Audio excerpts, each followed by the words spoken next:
축복합니다. 우리 옆에 분들 서로 인사 나누도록 하겠습니다. 잘 오셨습니다. 반갑습니다.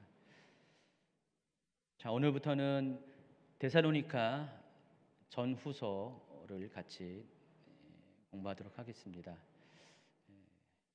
갈라디아서를 지난 시간까지 했는데 그러면 이게 큐티하면서 저도 많이 도움이 됩니다. 이걸 준비하면서 그동안 저도 이제 목회자지만은 바빠서 체계적으로 하지 못한 부분들이 많이 있거든요. 단편적으로 이렇게 연구한 것들이 많이 있는데 저도 이제 개인적으로 이걸 통해서 좀 체계적으로 또 처음부터 끝까지 차분하게 연구할 수 있어서 저도 참 좋습니다. 우리 제일청년 그룹이 우리 교회에서 제일 말씀을 사모하거든요. 죄송합니다. 우리 장년들보다 제일청년 그룹들은 정말 사모해요. 그래서 늘 언제나 관심이 많습니다. 어느 자매가 그러더라고요. 저는 이번에 처음 알았어요. 최은혜 목사님하고 김교 목사님이라는 분을 비교하면서 얘기하는데 김교 목사님이 전하는 말씀은 머리로 들어왔다가 가슴으로 느껴지는데 최은혜 목사님은 가슴으로 들어왔다가 머리로 또 느껴진대요. 올라간대요. 그렇게 표현하더라고요. 뭔 말인가 이게?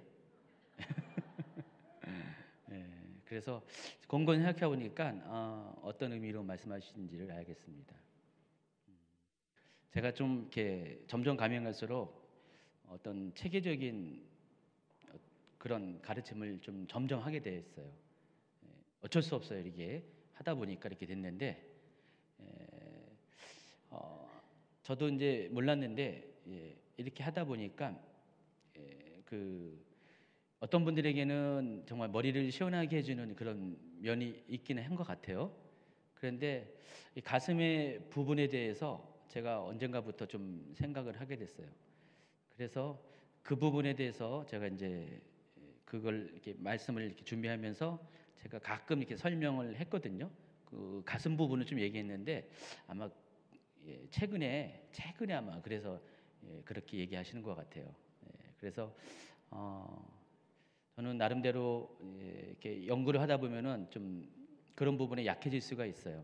근데 그런 말을 들으니까 더더욱 가슴을 내보내려고 노력을 해야 될 것 같습니다. 오늘 이 데살로니가 전후서는 제가 한꺼번에 전서 후서를 따로 떨어뜨리지 않고 한꺼번에 다룰 건데 갈라디아서를 쓴 다음 순서로 쓰여진 책입니다. 어떤 분들은 뭐 데살로니가 전서를 먼저 기록했다라고 말하는 분도 있는데 오늘 이제 여러분 이제 강의를 듣다 보면은 순서가 갈라디아서가 먼저라는 것이 명확하게 되어질 것입니다. 신약 성경 특별히 바울 서신이 13개로 되어 있는데 이것을 3개의 소그룹으로 나눌 수가 있다고 그랬죠. 첫 번째가 교리 서신 또는 일반 서신이라고 부르는 그런 6개의 서신책들이 있습니다. 그래서 처음에 뭐였죠? 그 성경 순서대로 하면은 로마서, 또 고린도, 전후서, 그리고 갈라디아서, 데살로니가, 전후서, 모두 6권의 교리 서신 또는 일반 서신이라고 부르는 첫 번째 그룹이 있습니다. 그리고 지난번에 다뤘던 옥중 서신이 있죠. 에베소서, 빌립보서, 골로새서, 빌레몬서. 왜 옥중 서신이라고 했죠? 사도 바울이 로마 감옥에 그 연금 상태에서 2년 동안 있었는데 그때 자신이 목회하던 교회에 편지를 썼기 때문에 옥중 서신이라고 그럽니다. 그리고 세 번째 그룹이 목회 서신입니다. 디모데, 전후서, 그리고 디도서라고 부릅니다. 이 세 개의 책은 사도 바울이 목회 마지막 순간에 특별히 이 세 개의 책은 개인에게 보낸 겁니다. 디모데하고 디도에게 보내서 목회자의 선배로서, 목회자의 아버지로서 젊은 목회자들이 어떻게 목회의 사역에 도움이 될 수 있을까? 그 부분을 쓴 겁니다. 이게 다 서신이에요. 13개의 편지가 다 서신인데 오늘날 성경이 되었습니다. 그래서 지난 시간에 이 갈라디아서도 교리서신에 해당하는 거고요. 특별히 갈라디아서의 주제가 뭐였죠? 뭘 다뤘죠? 왜 갈라디아서를 썼죠? 뭐든지 편지를 쓸 때는 그때 그 상황을 때문에 그때 그 교회, 수신자 되는 교회에 일어난 어떤 개인의 필요한 상황 때문에 쓴 편지들이에요. 그래서 갈라디아 교회에 있는 내부적인 상황들을 반영한다는 것입니다. 갈라디아서를 쓴 목적은 그때 일어난 어떤 사건들을 반영해서 쓴 겁니다. 갈라디아서가 쓰여진 목적은 첫 번째가 당시에 갈라디아 교회에 파고든 유대로부터 온 율법주의자들이 퍼뜨린 그런 잘못된 가르침. 원래는 우리가 오직 믿음으로만 구원을 받는데 그들은 오직 믿음으로만 구원을 받는 것이 아니라 그 외에 율법을 준수해야지만 구원을 받는다. 믿음으로 구원 받지만 율법을 준수하지 않으면 지옥 간다. 그 얘기죠. 그 이야기를 함을 통해서 갈라디아 교회 성도들이 많이 흔들렸습니다. 더군다나 그들은 자신들의 이런 주장을 관철시키기 위해서 사도 바울을 개인적으로 공격을 했습니다. 그러니까 사도 바울이 정식으로 사도가 된 거 아니다. 그들의 주장에 의하면 사도 바울은 자칭 사도다. 어느 누구도 사도로 임명한 것도 아니고 예수님 살아계실 때 예수님을 본 증인도 아닌데 어느 날 갑자기 사도 바울 스스로가 나는 사도다라고 나타났다 해서 사도 바울의 사도권을 공격을 했습니다. 자, 이런 상황이 되니까 사도 바울이 그동안 전했던 이신칭의의 복음이 토대부터 흔들린 상황이 되어버렸습니다. 그래서 갈라디아서는 그런 상황 가운데 그 두 가지 문제를 실은 한 가지 문제로 통합시키셨는데 그 문제를 해결하기 위해서 갈라디아서를 쓴 겁니다. 그래서 갈라디아서 내용은 전부 다 어떤 내용이었어요? 구원론에 관한 이야기입니다. 우리가 어떻게 구원을 받아야 되는가, 특별히 율법과 구원을 복음을 비교해 가지고 좀 다소 여러분에게 딱딱하고 어려운 내용이지만은 그런 이야기들을 썼습니다. 나중에 이 갈라디아서가 약 10년 뒤에 쓰여진 로마서를 집필하는 데 있어서 기초가 됩니다. 그리고 로마서는 갈라디아서를 더 다듬어 가지고 더 확실하고 분명한 체계화된 어떤 신학으로 이렇게 집대성해서 쓰게 됩니다. 그래서 갈라디아서는 그런 내용을 담고 있습니다. 자, 그런데 이 데살로니가 전후서는요, 구원론에 대해서는 거의 언급을 안 하고요. 뭘 집중적으로 언급을 하냐? 종말론에 대해서 이야기합니다. 그러니까 그리스도의 재림에 관한 이야기들이 굉장히 많이 나와 있어요. 오늘은 제가 이제 실제적인 내용은 이제 오늘은 안 다루고 다음 주에 다루는데 거의 매 장마다 종말에 관한 이야기, 그리스도의 재림에 관한 이야기가 계속해서 기록이 되어 있습니다. 그래서 갈라디아서가 구원론에 대해서 특화된 주제를 다루고 있다면은 데살로니가 전후서는 그리스도의 재림에 관한 종말론에 대한 주제를 특화시켜서 다루고 있습니다. 그래서 구원론과 종말론 이걸 교리라고 합니다. 신학이라는데 이것을 다루고 있기 때문에 이 서신들을 교리 서신이라고 부른다는 것입니다. 이해하시겠죠?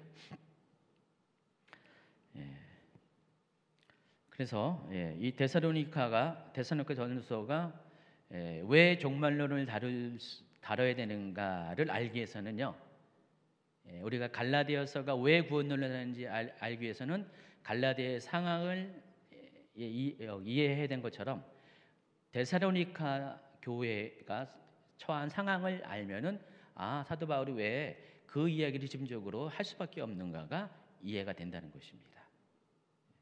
그래서 여러분 이제 이렇게 성경을 연구할 때는 항상 이 배경을 알아야 돼. 특별히 사도 바울의 서신은 도시적인 배경이 많이 이렇게 들어가 있어요. 어느 도시에 있는 교회들에게 쓴 편지이기 때문에 그 도시적인 배경을 좀 이해할 필요가 있다는 것입니다. 자, 그 전에 오늘 이제 실은 앞으로 이제 데살로니가 전후서를 몇 번을 해야 되기 때문에 그 기초적인 좀 이야기를 좀 다룰 겁니다.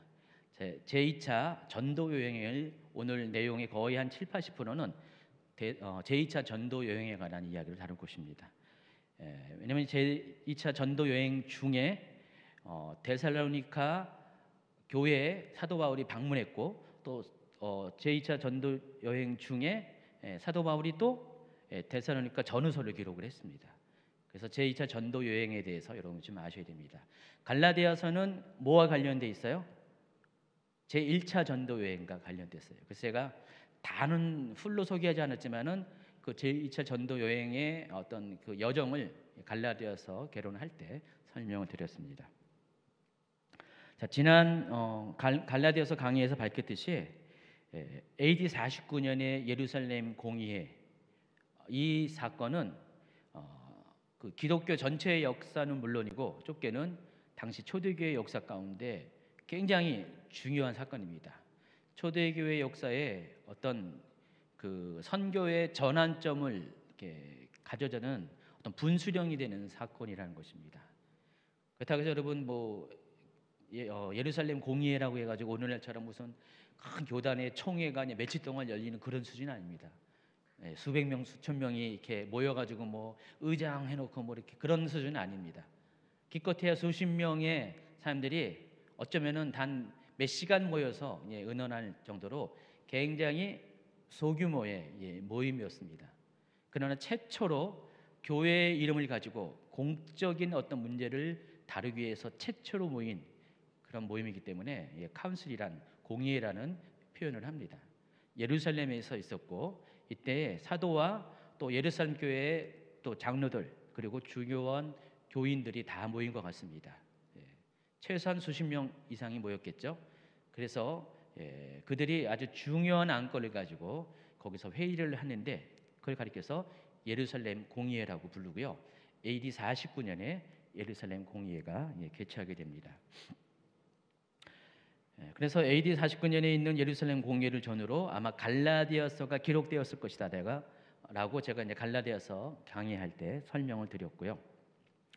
왜 갈라디아서가 예루살렘 공의회랑 이렇게 중요한 연관이 있냐면은, 갈라디아서에서 사도 바울이 말하는 그 주제가 촉발된 어떤 문제들이 있을 거 아니에요. 그 문제에 대해서, 그 문제 해결하기 위해서 예루살렘 공의회가 열렸기 때문에 그렇다는 것입니다. 그래서 이 예루살렘 공의회를 통해서 이방인 선교가 본격적으로 이제 시작되게 됩니다. 물론 이방인 선교는 AD 49년 이전에도 이미 진행되고 있었어요. 그 중심에는 또 사도 바울이 있었고, 또 빌립 집사 같은 사람도 있었고, 또 누가 있었죠? 사도 바울이 고넬료를 또 복음을 전했죠. 이런 일들이 있었어요. 근데 아주 공식적이고 본격적으로 그 이방인 선교가 진행된 것은 그 사도 바울이 전도 여행을 떠나면서부터 시작이 됩니다.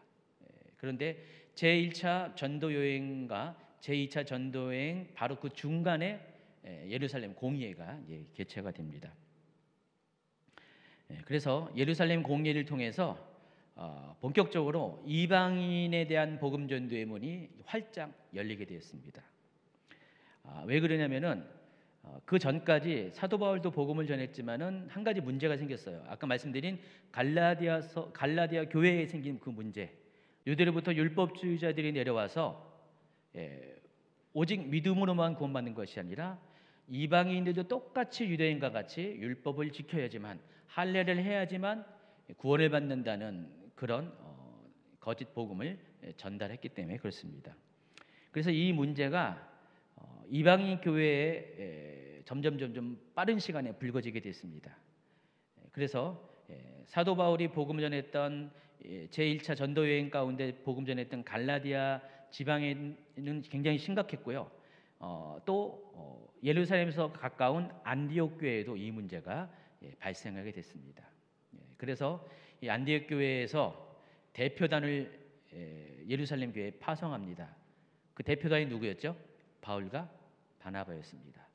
그러니까 갈라디아 지방에 가서 거짓 복음을, 다른 복음을 전하는 거짓 선지자들이 활동을 했는데, 교사들이 활동했는데, 그와 똑같은 사람들이 안디옥에 와서 똑같은 얘기를 한 거예요. 그래서 당시 안디옥 교회는 그래도 어느 정도 이방인 교회 중에서는 이제 규모가 있고 자리 잡은 교회였기 때문에 거기서 이래서는 안 되겠다 해서 바울과 바나바를 대표로 해서 예루살렘 교회에 파송하고 파견하고 거기서 예루살렘 공의회가 열리게 된 겁니다. 이 결과 예루살렘 공의회에서 다음과 같은 결정을 내립니다. 사도행전 15장 13절, 말을 마침에 야고보가 대답하여 이르되, 여기서 야고보는 예수님의 형제 야고보입니다. 당시 예루살렘 교회의 리더십을 갖고 있었습니다. 형제들아 내 말을 들으라 하면서 19, 20, 21절에는 예루살렘 공의회의 결정사항을 이렇게 선언을 합니다. 그러므로 내 의견에는 이방인 중에서 하나님께로 돌아오는 자들을 괴롭게 하지 말고, 다만 우상의 더러운 것과 음행과 목매어 죽인 것과 피를 멀리하라고 편지하는 것이 옳으니, 이는 예로부터 각성에서 모세를 전하는 자가 있어 안식일마다 회당에서 그 글을 읽음이라 하더라. 이게 결론이었습니다. 그러니까 모든 율법을 이방인들은 지킬 필요가 없다. 단 조건이 있다. 요 네 가지만 주의하면 된다. 첫 번째 뭐죠? 우상 숭배하지 말 것, 또 음행하지 말 것, 또 목매인 죽인 것과 피를 멀리할 것. 요 네 가지만 지키면은 이방인들에게는 율법의 모든 그런 의무에서 해방시켜 준다. 다른 율법을 지키지 않아도 요 네 가지만 지키면은 이방인들도 복음 안에, 믿는 자들의 공동체 안에 들어올 수 있다라는 것을 공식적으로 선언을 한 겁니다. 자, 이 예루살렘 공의회의 공적인 어떤 결론을 가지고 바나바와 바울은 다시 안디옥 교회로 갑니다. 원래 있던 곳으로 돌아가는 건데, 근데 단지 그런 의미만 있는 것이 아니라 지금 이들은 예루살렘 교회의 결정문을 가지고 예루살렘 교회가 대표로 또 파송한 거예요. 다시 안디옥 교회로 가서 여기서 이런 결정이 있었다는 것을 그들에게 알려라 해서 공적인 임무를 가지고 돌아가게 됩니다. 그런데 두 사람만 가는 게 아니에요. 오늘 이렇게 사도행전 15장 22절에 보니까, 이에 사도와 장로와 온 교회가 그 중에서 사람들을 택하여 바울과 바나바와 함께 안디옥으로 보내기를 결정하니, 곧 형제 중에 인도자인 바사바라 하는 유다와 실라더라 그랬어요. 그러니까 바울과 바나바만 간 것이 아니라 유다라는 사람과 실라라는 두 사람. 근데 이들은 예루살렘 교회에서 굉장히 총망받는, 또 인정받는 리더 중에 한 명이라는 것입니다. 그래서 이 두 사람을 함께 딸려서 안디옥 교회에 보내게 됩니다.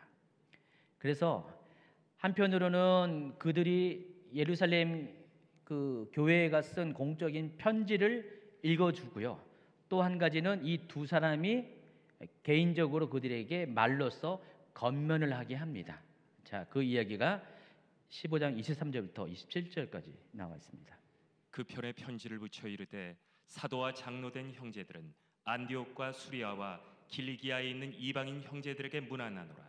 들은즉 우리 가운데에서 어떤 사람들이 우리의 지시도 없이 나가서 말로 너희를 괴롭게 하고 마음을 혼란하게 한다 하기로, 사람을 택하여 우리 주 예수 그리스도의 이름을 위하여 생명을 아끼지 아니하는 자인 우리가 사랑하는 바나바 바울과 함께 너희에게 보내기를 만장일치로 결정하였노라. 그리하여 유다 실라를 보내니 그들도 이 일을 말로 전하리라. 그래서 여기 24절에 보니까, 들은즉 우리 가운데서 어떤 사람들이 우리의 지시도 없이 나가서 말로 너희를 괴롭게 하고 마음을 혼란하게 한다 하기로 이렇게 나와 있어요. 그러니까 지금 여기 이렇게 표현처럼 유대로부터 나온 율법주의자들은 예루살렘 교회와는 전혀 상관이 없이, 예루살렘 교회 어느 누구도 이를 보낸 건 아닌데 개인적으로 가서 그렇게 이방 교회들을 혼란시켰다는 것입니다. 지금 편지에 이 내용을 적은 거예요. 그래서 너희들이 미혹해한 그 율법주의자들은 우리와는 전혀 상관이 없는 것이다라고 편지 가운데 공적으로 밝힙니다. 자, 그래서 안디옥 교회의 이 혼란스러운 문제는 잠재웠습니다. 이 임무를 마친 다음에 유다와 실라는 원래 있던 예루살렘 교회로 돌아가게 됩니다. 그런데 개역 개정에는요, 한 32절부터 한번 35절까지 또 한번 읽어보겠습니다. 유다 실라도 선지자라 여러 말로 형제를 권면하여 굳게 하고 얼마 있다가 평안히 가라는 전송을 형제들에게 받고 자기를 보내던 사람에게로 돌아가되 바울과 바나바는 안디옥에서 유하며 수다한 다른 사람들과 함께 주의 말씀을 가르치며 전파하니라. 자, 여기 보면은 유다와 실라는 이제 돌아간 거로 표기되어 있는데 실은 그렇지 않습니다. 유다는 돌아가는데 실라는 떠나가지 않았어요. 여러분, 이 개역 개정 말고 다른 이렇게 번역본을 보면은 다른 사본에는 어떤 사본에는 있고 어떤 사본에는 여러분 신약 성경이 원본이 존재하지 않은 거 아시죠? 그러니까 사본들만 존재합니다. 근데 어떤 사본에는 있는데 어떤 사본에는 누락된 부분이 있어요. 근데 개역 개정에서 택한 사본은 누락된 사본을 택한 거고, 다른 번역서에서는 제가 새 번역하고 흠정역을 읽어드리는데 여기는 이렇게 누락되지 아니하는 다른 사본에 있는 내용도 여기다가 추가되어 있습니다. 그 내용을 잘 보시면 어떻게 되어 있습니까? 흠정역으로 읽겠습니다. 그럼에도 불구하고 신라는 거기에 그대로 머무는 것을 기뻐하더라 그랬어요. 그러니까 신라는 남아 있었다는 것입니다. 유다만 들어가고. 그러니까 개역 개정에는 그 내용이 없는데 흠정역에는 다른 사본을 채택한 흠정역에는 신라는 가지 않고 안디옥 교회에 남아 있다는 것입니다. 자, 이것이 개역 개정에서 곧바로 증명이 됩니다. 35절 이하를 보면은 신라가 유다와 함께 예루살렘에 돌아가지 않았다는 것이 여기 밝혀지고 있습니다. 36절부터 한번 읽어볼까요?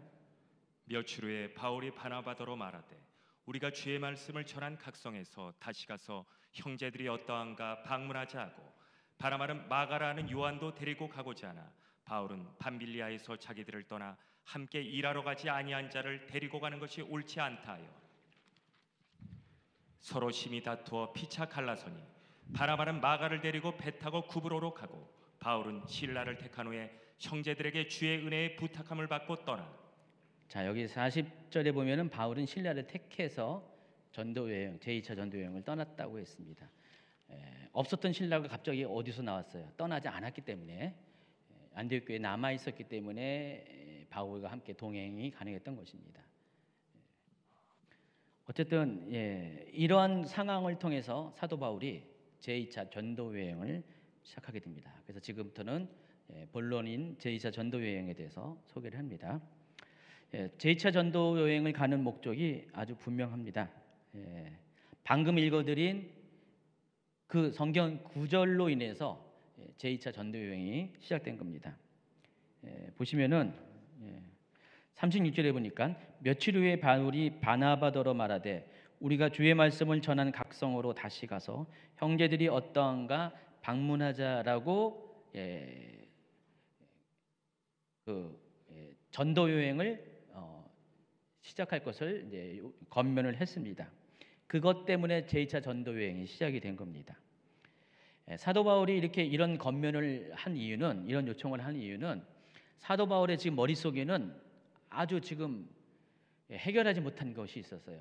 지금 안디옥 교회는 지금 율법주의자로 인한 그 혼란한 상황이 예루살렘 공의회의 공문을 통해서 또 거기서 함께 내려온 유다와 실라가 전한 말로 인해서 이제 잠잠케 되었는데, 자기가 방문해서 개척했던 제1차 전도여행 때 들렀던 교회들은 여전히 그 문제가 남아있다는 것입니다. 아마 사도 바울은 갈라디아서를 이 예루살렘 공의회 이전에 기록하실 가능성이 많이 있습니다. 만약에 예루살렘 공의회 이후에 기록되었다면은 그게 말이 안 되는 이유가, 사도 바울은 예루살렘 공의회를 다녀와서 얼마 후에 바로 제2차 전도여행을 떠났고, 전도여행을 가는 첫 번째 목적지 중에 하나가 바로 그것들이었어요. 그럼 굳이 편지를 쓸 것이 없잖아요. 몸으로 먼저 가니까. 그래서 아마 사도 바울은 그 예루살렘 공의회 이전에 갈라디아서를 썼을 것 같아요.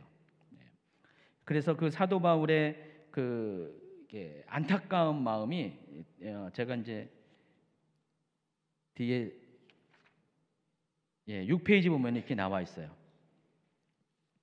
갈라디아서 4장 20절을 보세요. 내가 이제라도 너희와 함께 있어 내 언성을 높이려 함은 너희에 대하여 유혹이 있습니다. 이게 개역개정은 아주 이해가 정말 안 되게 이렇게 번역을 해놨어요. 현대어 성경을 읽어보면은요, 이게 이런 뜻입니다. 지금이라도 내가 여러분과 만나서 이런 것이 아닌 다른 이야기를 할 수 있으면 얼마나 좋겠습니까? 이렇게 멀리 떨어져 있으니 정녕 어떻게 해야 할지 모르겠습니다. 사도 바울이 갈라디아로 가서 그들이 지금 미혹당하고 있는 문제를 빨리 해결하고 싶은데, 말하고 싶은데 갈 수 없는 안타까움을 이렇게 표현을 한 거예요, 여기에. 그래서 지금 이 내용을 보면은 사도 바울은 아직 이 문제에 대해서 해결을 못했기 때문에 갈라디아서를 썼은 거예요. 그러면 사도 바울이 그 갈라디아서를 쓰게 된 그 때가 예루살렘 공의에 바로 아마도 직전일 가능성이 많다는 것입니다. 제1차 전도여행을 갔다가 돌아왔는데 그런 소식이 들리니까 그것 때문에 안타까워서 갈라디아서를 썼고, 또 안디옥 교회가 동일한 문제로 지금 막 혼란스러우니까 그 문제를 가지고 예루살렘으로 쫓아가서 사도들과 회의를 가진 것이에요. 그리고 이 문제에 대한 해결처를 가지고 유다와 실라와 더불어서 예루살렘에서 안디옥 교회로 오게 된 겁니다.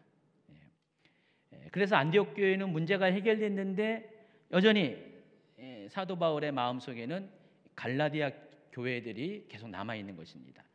그러니까 사도 바울은 그런 마음을 가지고 바나바에게 우리가 지금 여기 가만히 있을 때가 아니다. 우리가 왔던 복음을 전했던 그 갈라디아 지방을 다시 가서 예루살렘에서 결정한 이 내용을 가지고 그들이 혼란스러운 것들을 잠재워야 된다라는 그런 의미에서 바나바에게, 같이 동행했던 바나바에게 한 번 더 갈 것을 권면을 했다는 것입니다. 이해하시겠죠? 그런데 문제가 생깁니다. 제1차 전도 여행에 동행했던 이 바나바와, 그리고 바나바는 어떤 사람이었죠? 바울에게는 바울을 사도의 반열에 올라갈 수 있도록 뒷바라지한 사람이에요. 추천하고 권면하고, 예루살렘에 맨 처음에 회심하고 갔을 때 사람들이 바울을 인정하지 않았을 때 바울을 소개해 준 사람, 그런 사람이었는데, 근데 바로 이 중요한 상황 가운데 전도 여행을 앞두고 바울과 바나바가 대판 싸웁니다. 여러분 상상이 됩니까? 목회자끼리 대판 싸우는 거예요. 여기 보시면은 39절에 서로 심히 다투었다 그랬습니다. 다른 말로 하면은 대판 싸웠다는 것입니다. 그 싸운 이유가 뭐냐? 마가 요한 때문에 그래요. 이 마가 요한이 누구죠? 마가복음의 저자입니다. 이때 당시 마가는 젊은 사람이었고요. 그런데 이 마가 요한이 바나바와 관계가 있어요. 어떤 관계가 있는지 아세요? 여러분 거긴 제가 안 나와 했는데 그 골로새서 4장 10절에 보면은 마가는 바나바의 생질이라 그랬어요. 친조카예요. 그러니까 바나바와 마가는 인척 관계예요. 근데 바나바가 마가를 데려가자 그런 거예요. 근데 바울은 안 된다 그랬어요. 왜 안 됐냐? 그 이유가 38절에 나와 있습니다. 바울은 밤빌리아에서 자기들을 떠나 함께 일하러 가지 아니한 자를 데리고 가는 것이 옳지 않다라고 이야기합니다. 그 이야기가 사도행전 13장 13절에 나와 있어요. 바울과 및 동행하는 사람들이 바보에서 배 타고 밤빌리아에 있는 버가에 이르니 요한은 그들에게서 떠나 예루살렘 돌아갔다 그랬습니다. 그러니까 요한이 제1차 전도 여행 중에 힘드니까, 어떤 이유에서 뭐죠? 아마 힘들어서 중간에 이탈을 한 겁니다. 그리고 혼자 예루살렘으로 돌아간 그런 실수를 범했어요. 사도 바울이 이것을 기억하고 있다가 갑자기 바나바가 또다시 그런 마가 요한을 데려가다니까 안 된다. 어떤 그런 X를 데려갈 수가 있냐? 그런 책임감도 없는 준비되지 아니하는 엑스를 어떻게 데려가냐. 그래서 바나바와 바울이 싸우게 됐습니다. 원래 여러분 바울은요 이때만 해도요 성격이 깐깐했던 사람입니다. 원리주의자, 원칙주의자였어요. 나중에 보면은 바울이 많이 바뀌어요. 이때만 해도 굉장히 기가 센 사람이었습니다. 나중에 보면은 굉장히 사랑의 사도로 바뀝니다. 사람은 죽을 때가 돼야지 바뀌나 봐요. 사도 바울이 이때만 해도 한 40대에서 50대 그 사이였을 거예요. 그러다 보니까 굉장히 그 활력도 있고 또 열심히 있고, 바울이 전적이 어땠습니까? 기독교인을 죽이려고 하는데 열심히 했던 사람이었잖아요. 그 기질이 아직 남아 있었어요, 바울에게. 그러니까 바울은 원칙에 충실한 사람이었기 때문에 이 부분에서 용납을 못한 겁니다. 근데 바나바는 어떤 사람이에요? 다 포용하는 사람이에요. 바울과 바나바는 성격이 달라요. 그러니까 바울이 계속해서 마가는 안 돼, 딴 사람은 데려가도 그 X는 안 돼라고 막 했더니 바나바가 화가 난 거예요. 어떻게 당신에게 원리 원칙대로 사냐. 아마 그랬을 거예요. 당신이 옛날에 그렇게 예수님 핍박할 때 이런 일이 있었고 이렇게 막 얘기하니까 바울이 어떻게 했겠어요? 그게 됐고 그 옛날 얘기고 아마 그러다가 막 서로 언성을 높였을 거예요. 웬만하면 바나바가 싸우지 않을 텐데. 그리고 또 바나바에게는 생질이잖아요. 조카잖아요. 조카의 사정도 분명히 있었을 것이고, 그래서 어필을 했는데 바늘구멍도 안 들어가니까 할 수 없다, 우리 헤어지자 라고 서로 나누어지게 됩니다. 물론 바울이 이때는 이랬는데요, 시간이 지나면은요 바울이 마가 요한에 대한 태도가 많이 바뀌어요. 제가 이제 몇 군데 찾아봤더니 골로새서 4장 10절에 보니까 마가가 바울과 함께 갇혀 있다라는 표현을 하고 있습니다. 지금 로마 감옥에 있었잖아요. 이 일이 있고 난 십수년 후에 보면은 마가는 바울과 함께 같이 있게 돼요. 그 말은 바울이 마가 요한을 받아들였다는 것입니다. 또 디모데후서 4장 11절에도 보면은 디모데에게 마가와 함께 같이 자기가 있는 곳에 감옥에 올 것을 또 요청을 합니다. 이 디모데후서가 쓰여질 때는 바울이 두 번째로 로마 감옥에 갇혀 있을 때예요. 그러니까 디모데후서가 제2 옥중서신이거든요. 풀려 나온 지 몇 년 후에 다시 로마 감옥에 갇히게 되는데, 그때 디모데에게 편지를 써 보내면서 누가만 지금 나 함께 있는데 마가도 보내달라, 그 편지를 쓰고 있습니다. 또 빌레몬서 1장 24절에 보면은 바울이 이런 표현이에요. 나의 동역자 마가. 근데 이때만 해도 바울에게 있어서 마가는 그 X였어요. 그래서 그 문제 때문에 정말 싸워서는 안 되는 바나바와 대판 싸우고 서로 갈라서기까지, 그 정도로 마가에 대해서 별로 안 좋아했다는 것입니다. 그런데 그 결과 15장 39절에 보니까 바나바는 마가를 데리고 배 타고 구브로에 가고 바울은 실라를 택한 후에 형제들에게 주의 은혜에 부탁함을 받고 떠났다 그랬습니다. 그래서 바나바는 바나바대로 마가를 데리고 구브로로 갔고, 구브로는 그 바로 안디옥에서 바로 정면으로 서진하면은 지중해에서 첫 번째 만나는 섬이죠. 좀 두 번째 만나는 섬이, 첫 번째 만나는 섬 맞네요.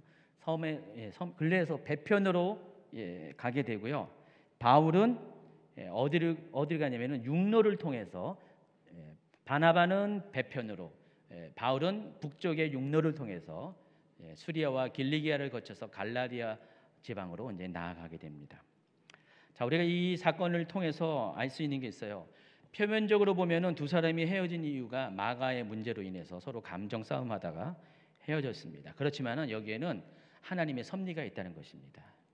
다른 말로 하면은 하나님이 두 사람을 싸우겠다는 거예요. 이해가 좀 안 되나요? 하나님이 때로는 싸우게 합니다. 믿음의 사람끼리 싸우게 해요. 예. 그들은 그때까지 해도 몰랐었는데 좀 지나고 보니까 아마 바울은 바로 깨닫게 되었을 것입니다. 왜냐하면 신라와 함께 동역하면서 이것이 하나님의 섭리였구나 하는 것을 곧바로 깨닫게 됐습니다. 아까 설명했듯이 갈라디아 지방에서 바울은 교리적인 문제 때문에 자기의 사도권조차도 공격당하는 아주 굉장히 불안정한 그런 상태에 있었습니다. 그런데 그 문제를 해결하기 위해서 지금 예루살렘 공의회까지 갔다 왔고 참석하고 왔고요. 또 거기에서 이제 이 문제를 해결할 수 있는 문제의 답을 얻어왔어요. 그리고 그 답을 가지고 그 문제를 해결하기 위해서 갈라디아 지방으로 다시 가려고 지금 바나바에게 요청을 했던 거잖아요. 그런데 바나바가 마가 때문에 나는 당신하고 안 간다 해가지고 헤어지면서 마가는 결국은 바울이 의도했던 갈라디아 지방으로 간 것이 아니라 구보를 통해서 어딘가를 갔을 거 아니에요. 거기는 나와 있지 않죠. 그런 상황에서 어쩔 수 없이 바울 혼자 갈 수 없으니까 사람을 찾다가 신라를 택했는데 그 신라가 어떤 사람인가? 아까 설명했듯이 예루살렘 교회에서 존경받는 그 리더 중에 하나예요. 아까 선지자라고 했잖아요. 그 신라와 함께 감을 통해서 어떤 효과가 있는지 아세요? 아까 안디옥 교회 사도들이 바울과 바나바를 다시 이제는 그들의 결정을 전하는 대리자로 이렇게 파송하면서 유다와 신라를 보냈잖아요. 그래서 바울과 바나바에게는 편지를 써서 보내고요. 유다와 신라에게는 어떻게 했어요? 말로 전하게 했습니다. 근데 그 말로 전한 당사자 중에 한 명이었어요. 더군다나 지금 바울에 뭔 문제가 있어요? 유대 율법주의자들이 바울을 들고 여기 이걸 이렇게 뭐라고 표현해요? 자주간자게 문제 제기한 그것이 바울은 예루살렘과 아무런 상관이 없다. 예루살렘 교회와 아무리 상관이 없다라는 그걸로 문제 제기를 한 거잖아요. 그런데 신라는 예루살렘 교회 잔뼈가 굵은 사람이에요. 그러니까 편지와 함께 안디옥에 행한 방식 그대로 편지와 함께 예루살렘 교회에서 파송한 신라를 같이 데려간 거예요. 그러면서 아까 그 내용 중에 사도행전 15장 내용 중에 뭐라고 했어요? 그 편지 안에 뭐라고 썼어요? 이 사람들 거짓 가르침을 전하고 있는 율법주의자들은 우리가 보낸 사람이 아니다라고 편지에 써 있잖아요. 그리고 그것을 증명할 증인이 신라였어요. 신라가 가면서 거기서 뭐 어떻게 했겠어요? 이방인 교회 갔을 때마다 신라가 하는 역할은 분명히 그걸 거예요. 바울에 대해서 계속해서 변호하는 일을 했을 거예요. 여러분들 이 바울은 이런 사람입니다 하면서 그리고 앞서서 이렇게 거짓 교사들이 전했던 이것들은 우리 예루살렘 교회하고는 아무런 상관이 없습니다. 내가 증명합니다. 내가 증인입니다. 내가 누구냐고요? 예루살렘 교회에 있던 리더 중에 하나입니다. 내가 직접 왔습니다. 아마 계속해서 이렇게 했을 거예요.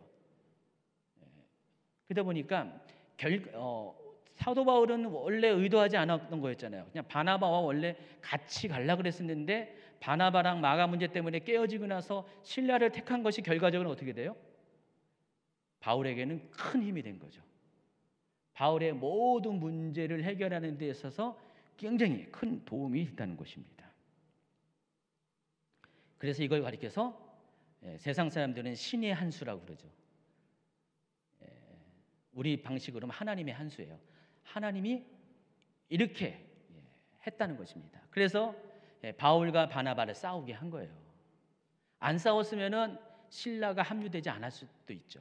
바울과 그냥 이전 방식으로 바울과 바나바만 떠날 수가 있었는데 마가를 데리고 근데 바울과 바나바가 헤어지면서 신라가 추가되고 그 신라가 예상치 못한 역할을 하게 되었다는 것입니다. 우리가 때로는 이런 하나님의 한 수, 신의 한 수를 우리가 경험할 때가 많이 있습니다. 뭐 교회적으로도 개인적으로도 예상치 못한 어떤 문제가 생기잖아요. 있어서는 안 되는 문제가 생기잖아요. 교회에서 이런 일이 생겨요. 또 내 삶 가운데 내 믿음의 사람 가운데 왜 이런 일이 생겨라고 할 정도의 어떤 이렇게 합리적이지 않고 신앙적이지 않고 하나님의 속성과 맞지 않은 일들이 가끔 생깁니다. 근데 사람이 실수할 수도 있고 연약해서 죄 때문에 그럴 수도 있지만은 때로는 그 일조차도 크게 보면은 하나님이 허락할 때가 많이 있다는 것입니다. 그러니까 그 일을 통해서 하나님은 하나님의 계획을 이루어 가신다는 것입니다. 혹시 주변에 누구랑 이렇게 크게 싸운 분 있습니까? 바울처럼 바나바처럼 크게 싸운 분이 있습니까? 여러분 거기에 짓누르지 마시고요. 하나님이 또 다른 길을 허락하시기 위해서 이런 일을 허락하셨다라고 생각하시기 바랍니다. 그렇다고 해서 옳거니하고 막 싸우지 마시고 이건 하나님의 뜻이야, 뭐 하나님의 계획 속에서 싸우지 마시고요. 때로는 하나님이 이런 일들도 허락하신다는 것을 아시기 바랍니다.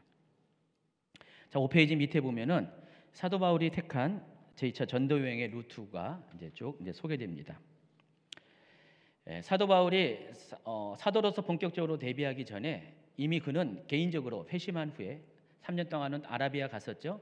그리고 돌아와서 36년부터 제1차 전도 여행이 떠나기 전까지 46년까지는 수리아와 길리기아 지방에서, 수리아와 길리기아는 사도 바울이 있는 안디옥에 속한 그 넓은 범위가 수리아예요. 지금의 시리아 지역이죠. 그리고 위쪽에 길리기아 지방에서 개인적으로 전도를 하고 있었어요. 이미 하고 있었는데, 그래서 이 부분이 이제 사도행전은 안 나와요. 갈라디아서에서만 나와요. 그래서 갈라디아서는 사도행전에서 누락된 사도 바울의 초기 사역에 대한 흔적들이 좀 많이 있습니다. 그래서 갈라디아서와 사도행전을 이렇게 같이 합치면은 사도 바울의 일대기가 어느 정도 퍼즐이 완성이 되는 겁니다. 그래서 거기에서 복음을 전했는데 사도 바울이 제2차 전도 여행 가운데 택한 첫 번째 루트가 거길 다시 들르는 겁니다. 왜냐면은 목적지는 갈라디아 지방이었잖아요. 남부 갈라디아. 거기를 가려면은 육로로 가려면은 거기를 거쳐 가야 되는 겁니다. 가는 길에 사도 바울은 그냥 간 것이 아니라 자신이 예전에 10년 동안 이렇게 전도했던 그 지역을 다시 이렇게 짚어가면서 갈라디아 지방으로 나아갔다는 것입니다. 그래서 사도행전 15장 41절에 수리아와 길리기아로 다니며 교회들을 견고하게 하니라 그랬습니다. 그렇지만은 원래 가고자 하는 목적지는 어디라고요? 갈라디아 지방, 남부 갈라디아 지방을 가고자 했습니다. 거기에 유명한 4개 도시가 있었죠. 비시디 안디옥, 이고니온, 더베, 루스드라. 이 4개 도시를 방문하려고 사도 바울은 원래 계획을 했던 것이에요. 그래서 이 지역을 거쳐서 결국은 그 지역으로 갑니다. 그 가는 목적이 뭐라고 했어요? 사도행전 15장에 있는 예루살렘 공회에서 내린 그 결정문을 가지고 그들에게 보여주기 위해서, 예루살렘 교회가 이렇게 결정했다라는 것을 알려주기 위해서 갔습니다. 16장 4절에, 사도행전 16장 4절에 보면 이런 말씀이 있습니다. 여러 성으로 다녀갈 때 예루살렘에 있는 사도와 장로들이 작정한 규례를 그들에게 주어 지키게 하니라고 했어요. 여기서 예루살렘에 있는 사도와 장로들이 작정한 규례가 바로 예루살렘 공의회에서 결정한 그 4가지 우상 숭배, 음행, 그리고 목매에 죽인 거, 피를 4가지만 멀리하면은 이방인들은 율법을 지키지 않고서도 그리스도인이 될 수 있다라는 그 결정문. 이게 사도들이 이렇게 작정한 규례예요. 이것을 전달했다는 것입니다.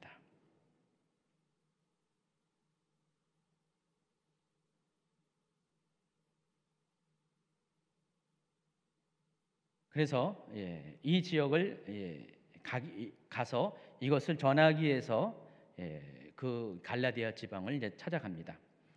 사도행전 16장으로 가면은 이때 근데 사도 바울은 여기서 평생의 동역자 중에 한 명인 디모데를 만나게 됩니다. 그 이야기가 16장 1절 2절에 나와 있습니다.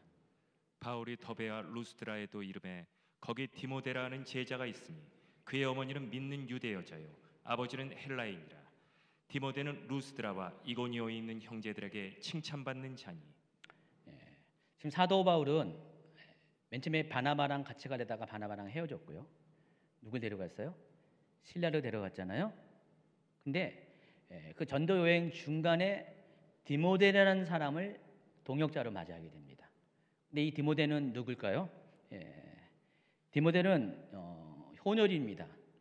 요즘식으로는 다문화 가정의 자녀입니다. 아버지는 헬라인이고 어머니는 유대인입니다. 그리고 디모데의 그 성장 배경을 보면은 어머니와 외할머니의 특별한 교육에 영향을 받고 자라났어요. 다시 말해서 유대인 교육을 받고 자라났습니다. 어릴 때부터 구약 성경을 읽으면서 또 율법을 알고요. 또 아마도 율법에서 정한 여러 가지 규례대로 아마 살았던 것 같습니다. 여러분 지금도 그렇지만 예전에도 유대인을 택한 기준 중에 하나가 어머니가 유대인이면은 유대인으로 인정합니다. 왜냐하면 어머니가 반드시 유대 교육을 시키기 때문에. 그래서 이미 이 디모데는요 어떤 면에서는 유대인으로 부르기에 손색이 없는 그런 사람이었습니다. 혈통적으로는 헬라인 아버지를 뒀지만은 종교적인 정서로서는 이미 그 디모데는 유대인과 동일한 그런 사람이었다는 것입니다. 그런데 문제가 있습니다. 디모데가 할례를 받지 않는 한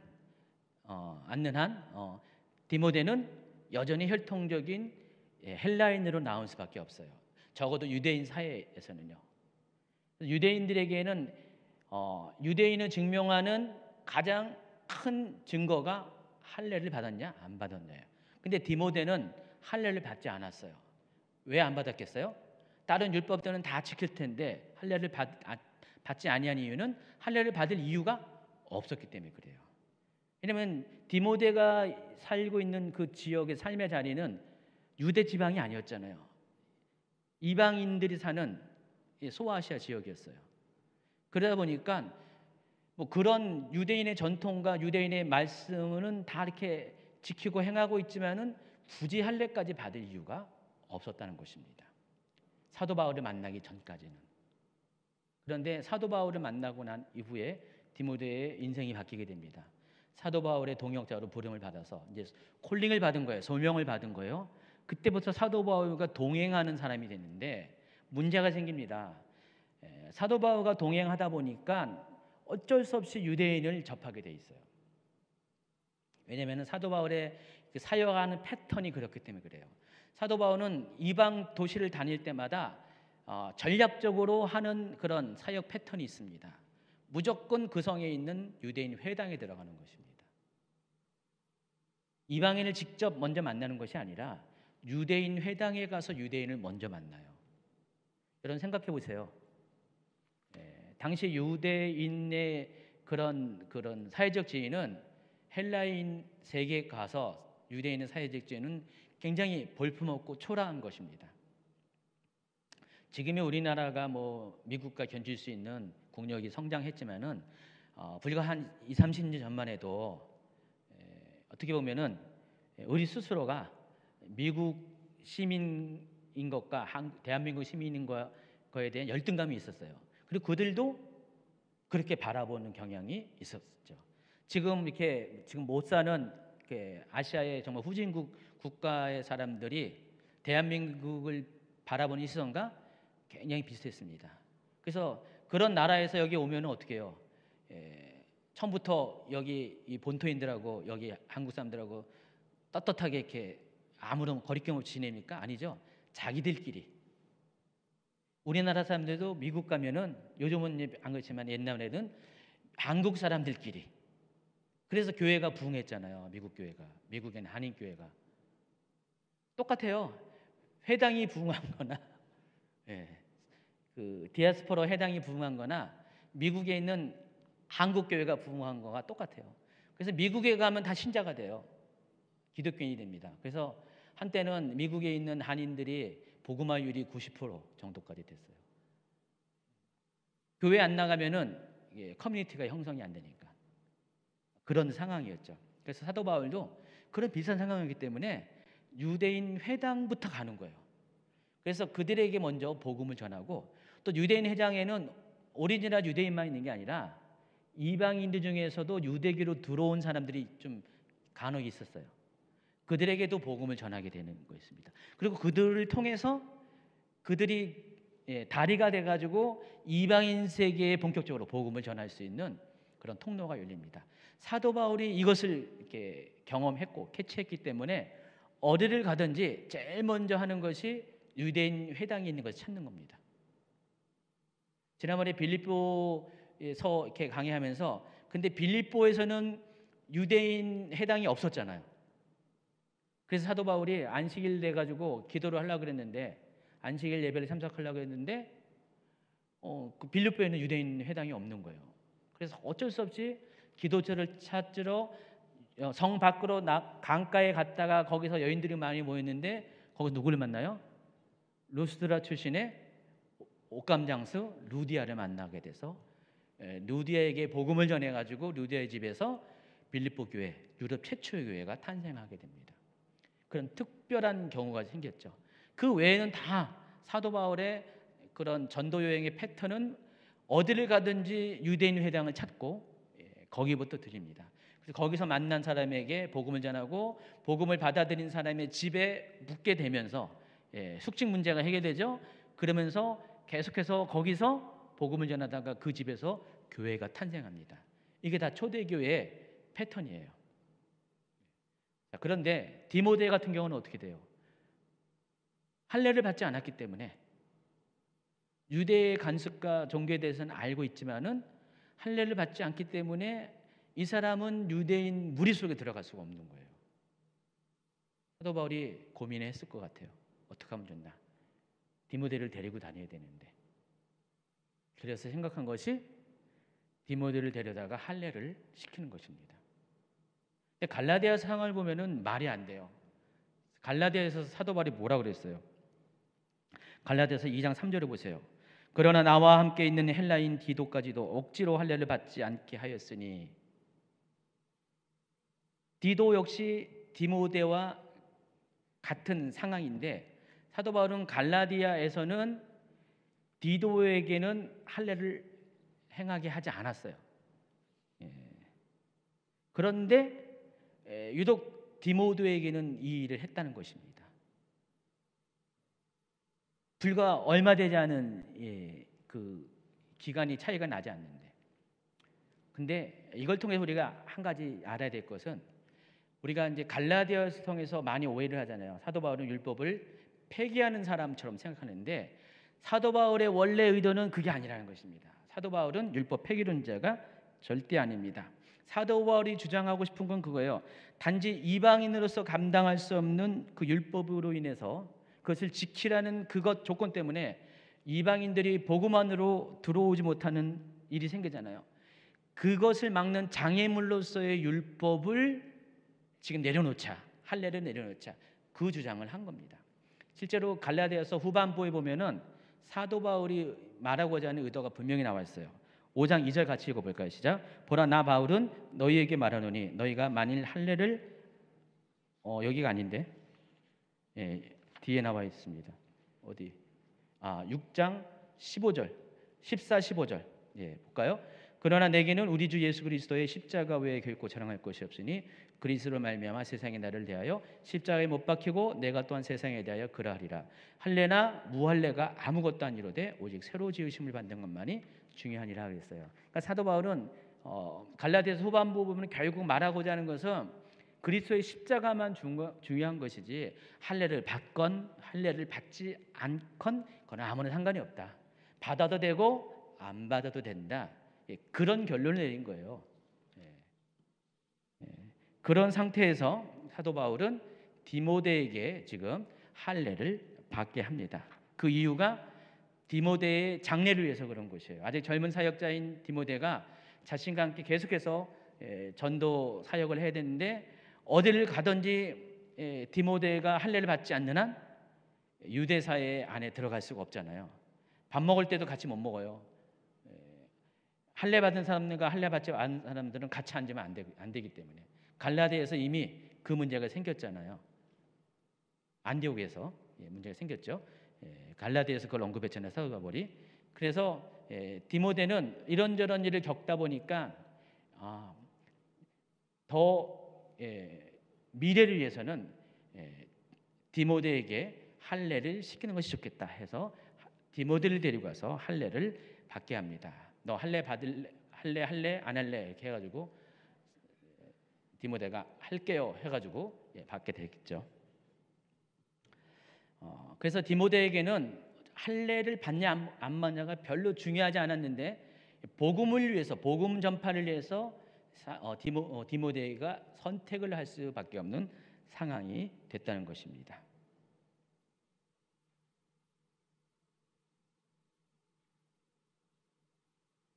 어쨌든 갈라디아 교회를 다시 사도 바울은 방문하게 됩니다. 그리고 예루살렘 공의의 결정 사항을 전달하고 사도 바울을 힘들게 했던 그런 그간의 모든 문제들이 해결을 받게 됐고, 이때 신라가 지대한 영향력을 끼치게 됩니다. 공을 끼치게 됩니다. 어쨌든 이것을 소기의 목적을 다 채운 다음에 사도 바울이 그럼 이제는 어떻게 할까 해서 생각한 것이, 지금 1차 전도 여행 때 남부 갈라디아 중심으로 복음을 전했잖아요. 지금도 거기까지 온 거잖아요. 이제 목적이 다 됐죠. 원래 2차 전도 여행을 떠나기로 한 목적이 달성됐을 때 사도 바울이 그 다음 생각한 것이, 그러면은 북쪽으로 가자. 여러분 이제 지도를 한번 보세요. 9페이지에 있는 지도를 보시면은 갈라디아가 있고 그 위쪽에 어디가 있어요? 당시 이 지도는 로마 제국 시대의 주를 말하는 겁니다. 주, 스테이츠를 말하는 건데, 여기 보시면은 위에 뭐가 있어요? 비드니아와 본도라는 주가 있습니다. 그러니까 사도 바울이 택한 것이 비드니아로 가자는 거예요. 비드니아. 거기 가서 복음을 전하자. 갈라디아 지방에서는 복음을 전했으니까 이제 북쪽으로 가자. 지금 갈라디아에 와서 끝부분에 지금 갈라디아의 경계 지점에서 지금 이 생각을 한 거예요. 그래서 비두니아로 가고자 애씁니다. 그러니까 무시아 앞에서 비두니아로 가고자 애를 씁니다. 그 얘기가 16장 6절에 나와 있습니다. 성령이 아시아에서 말씀을 전하지 못하게 하시거늘 그들이 부르기아와 갈라디아 땅으로 다녀가 무시아 앞에서 이르러 비두니아로 가고자 애썼다 그랬습니다. 그렇죠? 그래서 지금 위쪽으로 가려고 그랬었는데 문제는 예수의 영이 허락하지 아니했다 그랬습니다. 그래서 사도 바울은 예수의 영이 누굴 가리키죠? 성령님이죠. 그러니까 성령께서 사도 바울이 북쪽 지방으로 가는 것을 막으셨기 때문에 사도 바울이, 그것도 무시아에서 그런 일이 생겼잖아요. 그래서 무시할 수가 없잖아요. 무시할 수 없어서 딴 데서 일어났으면 어떨지 모르겠는데 무시아에서 일어났기 때문에 무시하지 말라는 그런 경고로 받아서 어디로 갑니까? 드로아로 내려갑니다. 드로아가 어디냐면은 지도 보시면은 무시아의 맨 서쪽 지역이고요. 그리고 이 아시아의 끝쪽입니다. 이 드로아를 넘어가면은 어디가 나오냐면은 유럽이 나오는 것입니다. 드로아가 어디냐면은 트로이 말이에요. 트로이 목마라고 아시죠? 트로이가 드로아예요. 여기까지 내려갑니다. 그래서 드로아는 이렇게 유럽으로 넘어가는 길목에 있었는데 바로 여기에 도달했을 때 사도 바울에게 환상이 보이게 됩니다. 그 내용이 16장 9절에 있습니다. 읽어주세요. 밤에 환상이 바울에게 보이니 마게도냐 사람 하나가 서서 그에게 청하여 이르되 마게도냐로 건너와서 우리를 도우라 하거늘 바울이 그 환상을 보았을 때 우리가 곧 마게도냐로 떠나기를 힘쓰니 이는 하나님이 저 사람들에게 복음을 전하라고 우리를 부르신 줄로 인정함이로라. 자, 여기 보면은 사도 바울이 원래 계획했던 것이 갈라디아 지방 가서 자기의 수건 문제였던 것들을, 사도권 문제, 또 복음 전파에서 방해되는 율법주의 문제를 해결하기 위해서 그렇게 문제를 해결을 위해서 여기까지 왔는데, 그리고 다 이 부분이 해결됐으니까 이제 북쪽 지방 가서 복음을 전하려고 했는데 성령께서 막으셨어요. 그래서 할 수 없이 서쪽으로 쭉 가가지고 무시아까지 갔는 무시아 끝에 트로이까지 드로아까지 갔는데 그때 갑자기 환상을 보게 된 거예요. 마케도니아 사람이 한 명이 나타나서 우리를 도와달라 손짓을 한 겁니다. 자, 이 환상을 보니까 어떻게 돼요? 사도 바울 입장에서는 이 환상을 무시할 수가 없는 거고요. 아무리 무시하라도 무시할 수가 없잖아요. 그래서 사도 바울은 이 환상이 하나님께서 성령께서 자신을 이제 바다 건너 마케도니아 지역으로 가라는 사인이다라고 생각을 했습니다. 자, 이처럼 우리가 하나님의 계획은 사람의 방식대로 계획할지라도 우리 길을 인도하시는 하나님이잖아요. 잠언서 16장 9절 같이 있습니다. 사람이 마음으로 자기의 길을 계획할지라도 그의 걸음을 인도하시는 이는 여호와시니라. 사도 바울이 아마 갑자기 이 장면 가운데 잠언 16장 9절을 떠올랐을 가능성이 많습니다. 그래서 하나님께서 내 계획은 이게 아니었는데 벌써 비두니아 가는 걸 막았었고 또 아시아에서만 머물려고 했는데 유럽까지 갈 생각을 꿈도 꾸지 않았는데 하나님 갑자기 유럽으로 보내게 했습니다. 지금도 여러분 유럽 가는 것이 좀 뭔가 좀 이렇게 업되는 그런 뭔가 다른 차원으로 가는 것 같잖아요, 그렇죠? 여러분 안 그래요? 안 그래요? 안 그래요? 당시 저기 유대에 있다가 수리아에 있던 어떻게 보면 촌이거든요. 촌에서 그 당시 제국의 문명의 중심인 헬라와 또 로마로 이제 건너가는 상황이잖아요. 사도 바울 입장에서는 거기까지는 생각도 못했거든요. 내가 감히 어디 거기까지서 복음을 전해 생각도 안 하고 있어. 그냥 아시아 지역에서만 복음을 전할 그런 생각을 하고 있었는데 성령께서 사도 바울의 지경을 지금 갑자기 넓혀주는 거예요. 안 그래요, 최은혜 목사님? 저하고 둘이만 아는 그런 코드가 있습니다. 자, 그리고 참고로 이때 누가가 바울의 전도팀에 합류하게 됩니다. 16장 10절을 보면은요, 우리는 곧 마게도냐로 가기로 결정하였다. 하나님께서 그곳 사람들에게 복음을 전하시려고 시고자 우리를 보내는 것으로 생각했기 때문이다. 여러분 그냥 지나치면은 모르는데 이걸 잘 보면은 그 전까지 9절까지는 여기 주어가 우리가 아니었어요. 3인칭 시점으로 그들 그랬는데 지금 누가가 사도행전을 쓰고 있잖아요. 여기 누가가 계속 그들은 하면서 16장 7절 보세요. 그들이 무시아 지경 가까이 이르러 이렇게 그들로 표기됐잖아요. 3인칭 시점으로. 근데 갑자기 10절부터는 바뀌어버려요. 우리로 바뀌어버려요. 지금 이 말은 누가도 이 무리 가운데 합류가 돼서 우리 중에 한 명이 됐다는 것입니다. 그래서 어쨌든 누가도 여기 합류가 됩니다. 맨 처음에는 바울 혼자 잘못하면 떠날 뻔했는데 하나님이 신라를 붙여줬고요. 또 디모데를 붙여줬고요. 그리고 누가까지 붙여주게 됩니다. 그래서 이 4명으로 보강된 팀이 유럽으로 가게 됩니다. 드로아에서 배를 탑니다. 그리고 에게를 건너가지고 사모드라게라는 섬을 통과해서 2일 만에 네아폴리라는 그 트라키아 지역이죠. 여기는 지금 이 지도상에서는 마게도냐인데 실은 원래 지도는 마게도냐와 트라키아 그 경계에 빌립보와 네아폴리가 있습니다. 그래서 이 네아폴리에 도착하게 됩니다. 그리고 육로를 통해서 빌립보에 도착합니다. 자, 빌립보에 대해서 16장 11절 11절은 이렇게 설명합니다. 같이 읽을까요? 우리가 드로아에서 배로 떠나 사모드라게로 직행하여 이튿날 네아폴리로 가고 거기서 빌립보에 이르니 이는 마게도냐 지방의 첫 성이요 또 로마의 식민지라. 이 성에서 수일을 유하다가 지난번에 밀립보 강해 때 여기 식민지라는 게 콜로니라고 했는데 로마 제국 시대에 몇 안 되는 자치주를 말하는 겁니다. 다른 어떤 속주와 달리 권위를 인정받는 특별 대우를 받는 그런 주입니다. 빌립보가 그런 주였다고 했죠. 왜 그랬습니까? 빌립보가 그 로마가 패권을 차지하는 중요한 전투 있을 때 이 빌립보 사람들이 로마에 도움을 줬기 때문에, 그리고 또 그 전투 후에 이 군인들이, 태역 군인들이 빌립보에 많이 남아서 거기서 이렇게 잔류했기 때문에 빌립보가 다른 주에 비해서 특별 대우를 받았어요. 그게 로마의 식민지라고 표현했다고 그랬죠.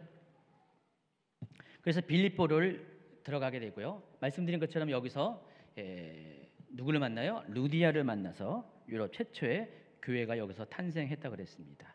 자, 이것도 잠언 16장 9절의 말씀과 맞아요. 사도 바울은 자기 관례대로 유대인 회당을 찾았는데 여기는 유대인 회당이 없는 거예요. 빌립보에. 웬만한 데는 유대인이 사는 곳은 다 회당이 있는데 여기는 유대인이 사는지 안 사는지 분명히 살았는데 회당이 없어요. 어쩔 수 없이 안식일 맞이해서 기도를 해야 되니까 성 밖에서 한적한 곳에 찾다가 루디아를 만났고, 루디아를 통해서 빌립보 교회가 탄생한 거잖아요. 자, 이것도 사도 바울의 계획과 생각과는 전혀 의도와는 상관없는 하나님의 인도하심이었다는 것입니다. 이처럼 이 성령을 쫓아 행하는 사람들은요, 항상 자신의 생각과 생각보다 이 걸음을 인도하시는 그런 성령의 인도하심에 예민하게 반응해야 된다는 것입니다. 오늘 내가 상황이 문제가 생겼다고 해서 그게 다 문제가 아니에요. 하나님은 그 문제를 통해서 거기를 가는 것을 중단시키고 다른 길을 가게 해서 하나님이 원하시는 이렇게 하나님의 길로 인도하실 때가 많기 때문에 그렇다는 것입니다. 자, 그리고 이제 사도 바울 일행은 빌립보를 떠나게 됩니다. 그래서 빌립보에서 그 비아 에그나티아라고 여러분 지도에 있는 것처럼 이렇게 그리스 지역을 관통하고 있는, 동서로 관통하고 있는 로마 시대 당시의 고속도로죠. 고속도로에서 아스팔트 깐 게 아니라 돌로 잘 다듬어 가지고 길을 곧장 펴놓은 그 길을 말합니다. 그 비아 에그나티아를 따라서 암비올라와 아볼로니아라는 지역을 거쳐서 데살로니카에 도착하게 됩니다. 빌립보에서 약 150km 서쪽에 떨어진 항구 도시입니다. 17장 1절입니다. 그들이 암비볼리와 아볼로니아를 다녀가 데살로니가에 이르니 거기 유대인의 회당이 있는지라. 항상 보면 유대인의 회당이 있다 그랬어요. 그래서 데살로니카가 어떤 도시인지를 잠깐 보여주면은 지금 이런 도시예요. 항구 도시고요. 에게해에 접해 있는 그런, 에게해가 굉장히 예뻐요. 여러분 에게해 그러는데 가면은 에게해 아닙니다. 좋아요. 저도 아직 안 가봤어요. 근데 문제는 여기 터키 쪽에서 에게해만 봤지 유럽 쪽에서는 안 봤는데 이 데살로니카로 도착하게 됩니다. 그리고 자신이 그동안 해왔던 방식대로 사도행전 17장 2절에는 바울이 자기의 관례대로 어떻게 해요? 유대인 회당에 들어가서 안식일 날 거기서 유대인들과 말씀을 가지고 강론을 합니다. 그때 무슨 얘기를 했겠어요? 3절에 보니까 뜻을 풀어 그리스도가 해를 받고 죽은 자 가운데서 다시 살아나야 할 것을 증언하고 이르되 내가 너희에게 전하는 이 예수가 곧 그리스도다 그랬습니다. 당시 사도 바울이 최소한 3주 동안 이 데살로니가에 머무르면서 회당에서 말씀을 강론했는데, 이때 사도 바울이 가르친 성경은 어떤 성경일까요? 구약 성경이죠. 이때 당시 신약 성경이 없었잖아요. 이 시점에도 아무런 성경이 없었죠. 물론 갈라디아서가 쓰여졌겠지만은 공식적으로 성경이라고 이렇게 집대성한 그런 편집부는 없었습니다. 그래서 사도 바울은 어딜 가든지 뭘 가르쳤냐면은 구약 성경을 가르쳤어요. 근데 구약 성경의 어느 부분이요? 예수 그리스도에 관한, 메시아의 예언에 관한 것을 가르쳤고, 그 구약 성경에서 예언한 여기저기 거기서 이렇게 얘기했던 바로 그 사람이, 그 메시아가 예수님이시다, 그 얘기를 전했다는 것입니다. 그랬더니 사도 바울의 이 박식한 얘기를 들으면서 거기에서 사도 바울의 얘기를 듣는 사람이 깜짝 놀랍니다.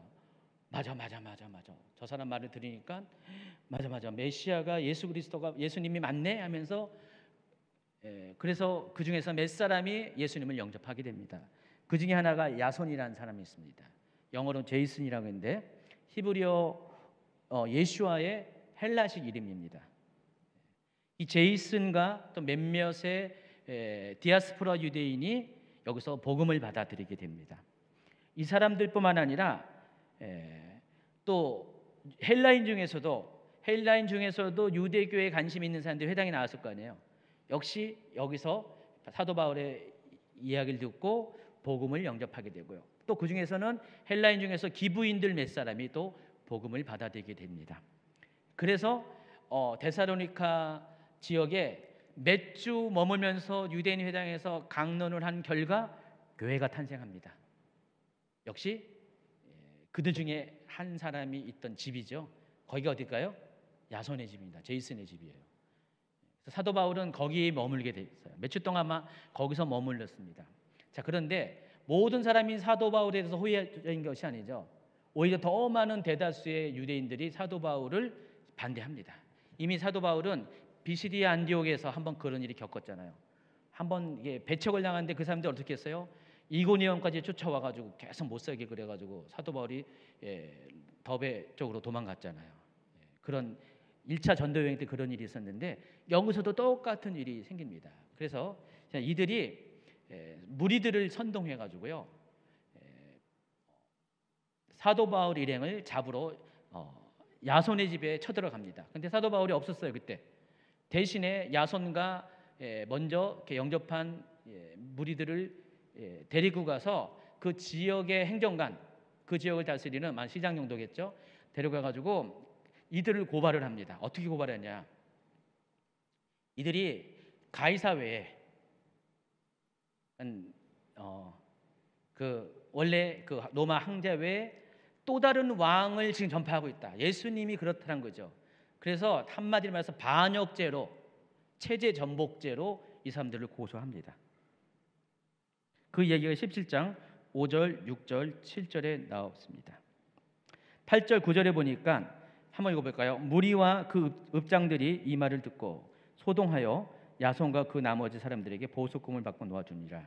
근데 이 이야기를 들은 읍장들, 행정관들이 생각해보니까 말도 안 돼. 무슨 이 사람들이 얘기를 쭉 들어보니까 무슨 반역죄야, 이거 아니야 하면서 보석금을 받고 야손 일행을 풀어주게 됩니다.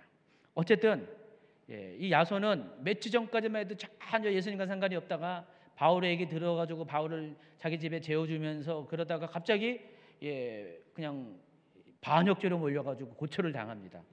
그렇지만은 결과적으로 풀려났고 이 일을 통해서 야손의 집을 중심으로 해서 데살로니가 교회가 탄생하게 됩니다. 어쨌든 크고 작은 고난은 그걸 통해서 하나님께서 우리에게 만들어 놓으신 하나님의 계획이 있습니다. 그 고난은 그래서 결국은 하나님 나라의 마중물이에요. 야손이 지금 그 마중물이 됐다는 것입니다. 어쨌든 이런 분위기에 의해서 더 이상은 사도 바울이 데살로니카에 있을 수가 없습니다. 이미 복음의 씨는 뿌려졌잖아요. 교회도 탄생했으니까 이 데살로니카의 교회의 형제들이 밤에 바울을 몰래 바울과 실라를 베레아로 도망시킵니다. 베레아는 거기서 얼마 떨어지지 않는 가까운 지척의 도시인데 17장 11절부터 한번 읽어볼까요? 베레아에 있는 사람들은 데살로니카에 있는 사람들보다 더 너그러워서 간절한 마음으로 말씀을 받고 이것이 그러한가 하여 날마다 성경을 상고함으로 그 중에 믿는 사람이 많고 또 헬라의 기부인과 남자가 적지 아니하나 그랬습니다. 그러니까 데살로니카 사람들은 처음부터 유대교에 대해서 관심이 있었어요. 여기서 지금 예수님을 믿었다는 게 아니라 유대교에 대해서 관심이 있고 하나님을 믿은 사람들이 있었다는 것입니다. 그러니까 데살로니카 사람들이 종교에 대해서 굉장히 관심이 많았다는 것입니다. 그런 상태에서 베레아의 사도 바울이 도착하자마자 또 관례들이 어디 갔어요? 유대인 회당에 들어갔고 거기서 복음을 전했더니 사람들이 사도 바울을 환영을 합니다. 데살로니카와는 반대 현상이 일어납니다. 그래서 많은 믿는 사람들이 생겨납니다. 그런데 또 문제가 생겨요. 비시디 안디옥에서 이고니온까지 유대인들이 쫓아온 것처럼 데살로니카에 있는 유대인들을, 사도 바울을 잡으려고 했던 유대인들이 베레아에서 사도 바울이 복음 전한다는 소식을 듣고 멀지 않으니까 달려옵니다. 그래서 여기서도 똑같이 소동을 일으키게 됩니다. 17장 13절부터 15절까지 좀 읽어주세요. 데살로니가에 있는 유대인들은 바울이 하나님의 말씀을 베레아에서도 전하는 줄로 알고 거기도 가서 무리를 움직여 소동하게 하거늘 형제들이 곧 바울을 내보내어 바다까지 가게 하되 실라 디모데는 아직 거기 머물더라.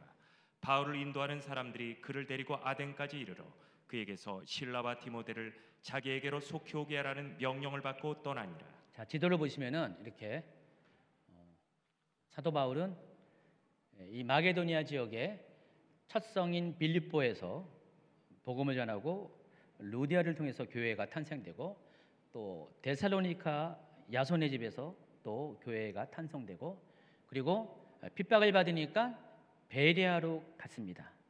그리고 거기서도 복음을 전했고 그리고 나서 아덴이라고 했는데 아테네죠.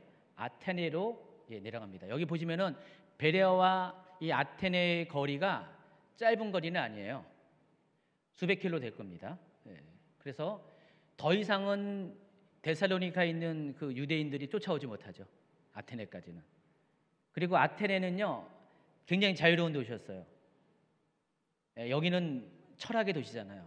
하지만 보면은 여기서 사도 바울은 그 당시 유명한 에피쿠르스 학파, 스토아 학파 철학자들하고 그 광장에서 아고라에서 논쟁을 합니다. 그 얘기가 쭉 18장에 나와 있습니다. 근데 여기서 또 누굴 만나냐? 아굴라를 만납니다. 여러분 아굴라라고 들어봤죠? 아볼로가 있고 아굴라가 있습니다. 아굴라를 만납니다. 이 사람은 원래 그 지도상에 보면은 아까 비두니아에 있었고 갈라디아 북쪽에 바로 옆에 본도가 있었는데 폰투스라는 곳인데 거기에서 살던 사람인데 쫓겨나서 이쪽으로 유럽으로 건너온 사람이었어요. 그때 당시에 유대인들을 이렇게 축출하는 어떤 흐름이 있어가지고 거기서 쫓겨나가지고 여기까지 이렇게 온 사람입니다. 여기서 아굴라를 만납니다. 보세요. 처음에 떠날 때는 혼자였는데 신라랑 만났죠. 신라 데리고 갔죠. 또 누굴 중간에 만났죠? 디모데를 만났죠. 또 누가를 만났죠. 그리고 여기 아굴라를 또 만나게 돼서 팀이 갑자기 또 늘어나는 거예요. 하나님은 사도 바울을 이런 식으로 사용합니다. 사도 바울은요, 실은 어떻게 보면은 이쪽도 저쪽도 끼지 못하는 그런 그 편이 없는 그런 사람이었잖아요.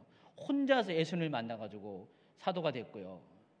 독립적으로 활동하다가 자기를 보호하고 함께하는 동역자 그룹이 없는데 복음을 전하다 보니까 하나님이 한 명, 두 명, 세 명, 네 명을 계속 만나게 됩니다. 나중에 보면요, 사도 바울이 수십 명의 영적인 그런 자녀들을 거느리게 되고요, 대단한 사역을 하게 됩니다.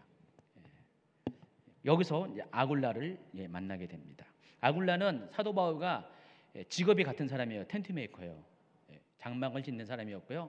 이 아굴라와 함께 여기서 생업에 종사합니다. 아덴에서는 아니라 죄송합니다. 아덴에서 잠깐 있다가 고린도로 가가지고 고린도에서 아굴라를 만나는데 이 고린도에서 사도 바울이 1년 6개월을 머물게 됩니다. 굉장히 오랜 시간을 머물게 되죠. 그리고 여기서 데살로니카 전후서를 기록하게 됩니다. 이해하시겠죠? 사도행전 18장 11절 1년 6개월을 넘으며 그들 가운데 하나님의 말씀을 가르치니라. 그리고 1년 6개월 후에 사도 바울은 에베소를 거쳐서 다시 헤로를 통해 가이사랴에 도착합니다. 가이사랴는 요파 위쪽에 있는 유대 땅의 항구 도시 말합니다. 당시 총독부가 있는 곳 가이사랴에 도착하고 거기서 다시 안디옥으로 복귀하게 됩니다. 그래서 제2차 전도 여행이 끝. 여러분 제2차 전도 여행 머릿속에 다 들어오죠. 처음에 어디로 갔죠? 사도 바울이 안디옥에서 수리아와 길리기아 지방, 또 제1차 전도 여행의 방문지였던 갈라디아 교회들, 그리고 어디로 갔어요? 거기서 예, 그 무시아 지방의 트로이 드로아까지 가서 거기서 배를 타고 어디를 갔어요? 네아폴리를 거쳐서 빌립보에 도착하고 빌립보에서 데살로니카, 데살로니카에서 베레아, 베레아에서 아테네, 아테네에서 고린도, 고린도에서 다시 배 타고 소아시아의 에베소로 가서 거기서 다시 배 타고 어디를 갔어요? 가이사랴 갔다가 안디옥으로 돌아갔어요. 자동적으로 배워지죠. 여러분 혼자서 이거 제2차 전도여행 루트로 외우려면은 외운 것 같지만 금방 까먹었는데 오늘 제가 이렇게 이야기식으로 하니까 머리에 기억나죠? 시험 보겠습니다. 다음 주에 쪽지 시험. 제2차 전도여행의 경로지를 쓰시오 해가지고 다시 한번 몇 번 읽으면 여러분 이게 싹 정리가 돼요. 나중에 사도행전을 읽거나 아니면 다른 사도 바울의 서신서를 보면은 여러분이 이해가 굉장히 빠릅니다. 자, 그러면은 이제 거의 다 끝났고요. 이제는 이제 본격적으로 데살로니가 전후서를 이제 설명해야 되잖아요. 지금 이거는 데살로니가 전후서를 설명하기 위해서 기초적인 작업이고요. 그래서 데살로니카는 어떤 도시인가, 도시적 배경을 잠시 설명합니다. 이렇게 길지 않아요. 굉장히 짧게 설명을 할 겁니다. 데살로니카는요, 당시 마게도니아 지역에서 제일 큰 도시였어요. 빌립보가 마게도니아 지역의 첫 성이라면요, 아시아에서 유럽을 갈 때 데살로니카는 거기서 150km 떨어진 곳인데 제일 큰 도시였어요. 마게도니아 지역의 제일 큰 도시였어요. 원래 이 마게도니아 데살로니카는요, BC 315년에 건설된 도시입니다. 주변에 26개의 도시들과 함께 이 알렉산더 제국의 정복을 당한 거예요. 정복을 당해서 그 중에서 이 마게도니아 지역이 어떤 이렇게 새로 이렇게 그 지역을 다스리는 도시로 이렇게 됩니다. 이 지역의 당시 왕이 누구냐? 이 카산드라는 사람이 왕인데 여러분 그 알렉산더 제국이 굉장히 방대하잖아요. 근데 알렉산더 대왕이 죽고 난 다음에 나라가 급격하게 쪼개지게 됩니다. 처음에는 7명의 부하 장군들이 각각 이렇게 지역을 나눠서 통치하다가 어느 정도 시간 지난 다음에 4개의 지역으로 나눠지게 됩니다. 그래서 어디죠? 수리아 지역의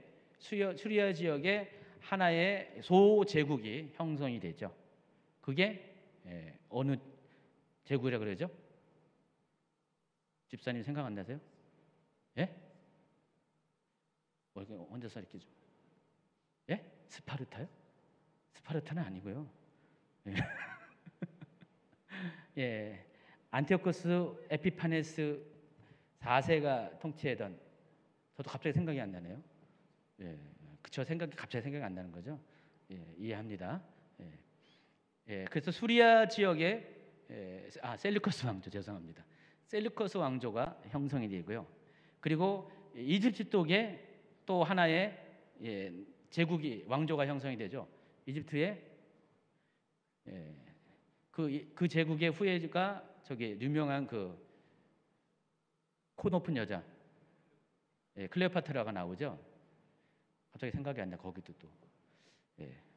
그리고 또 이 마케도니아 지역에 원래 그 알렉산더 제국이 시작됐던 이 지역에 제국이 여기 왕조가 있는데 바로 그 왕조를 말한 겁니다. 이 카산더가 이 사람이 그 제국의 후예예요.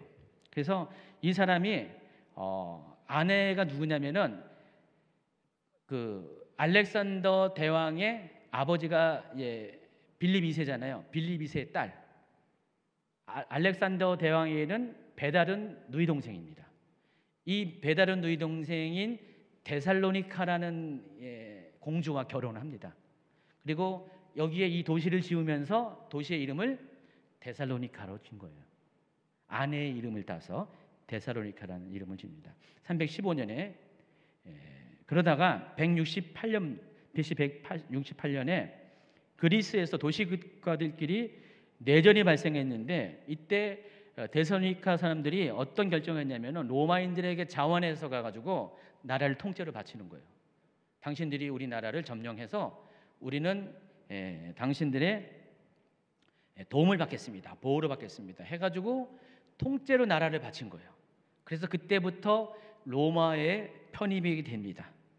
그리고 BC 146년에 로마가 마케도니아 전 지역을 다 점령한 후에 앞서서 이 데살로니가 사람들이 먼저 와서 이렇게 자기들 굴복을 했기 때문에 그들의 지위를 높여가지고 이 마케도니아 전 지역을 가나라는 수도가 되게 합니다.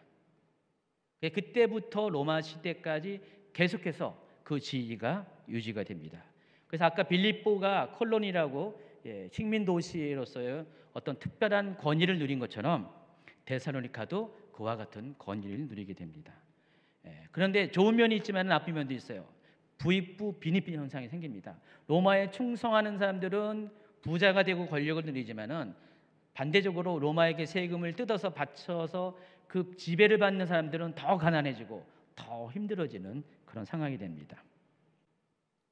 이러한 정치적인 배경으로 인해서 이 데살로니카는요 다른 도시들 비해서 일찌감치 황배 숭배 사상이 시작됩니다. 여러분 역사적으로 유명한 그 시저 줄리아스 시저가 로마의 정식 황제는 아니었어요.